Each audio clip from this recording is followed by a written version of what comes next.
Здравствуйте, уважаемые гости, наши юбилярши.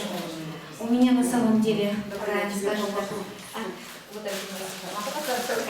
знаете, я Альбину Васильевну, скажем так, узнала как учителя физкультуры. Сначала, вот, скажем, я очень многому ее научилась за это время, пока мне посчастливилось, пока мы закрыли, так сказать, поработать вместе.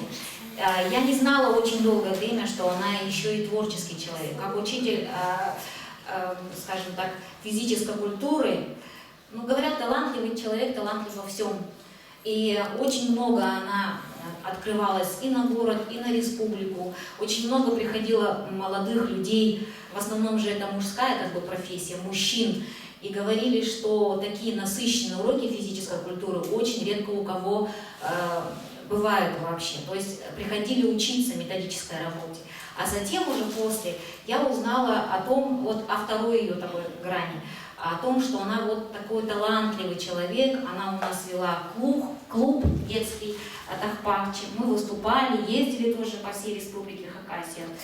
Вот. Но затем так жизнь сложилась, что мы разошлись немножечко, на время. Вот. Я сейчас работаю в Хакасской национальной гимназии и представляю, получается, от лица гимназии. Мы сотрудничаем очень тесно, постоянно приглашаем Альбину Васильевну на различные мероприятия. Она никогда не отказывает. Вообще, скажем так, вот это представительство Союза писателей Хакасии никогда нам не отказывает. Мы очень тесно сотрудничаем. Я вот хотела бы вам зачитать. Педагогический коллектив, учащиеся и родители Хакасской национальной гимназии искренне поздравляют вас с юбилеем. Этот знаменательный день выражаем вам признательность за плодотворный труд, творческий поиск, значительный вклад в формирование интеллектуального, культурного и нравственного развития личности учащейся нашей гимназии. Искренне желаем вам доброго здоровья, благополучия, творческих идей, новых планов и высоких достижений. С уважением, директор гимназии. Небольшие такие презентики. У нас недавно большое событие прошло, 70 лет.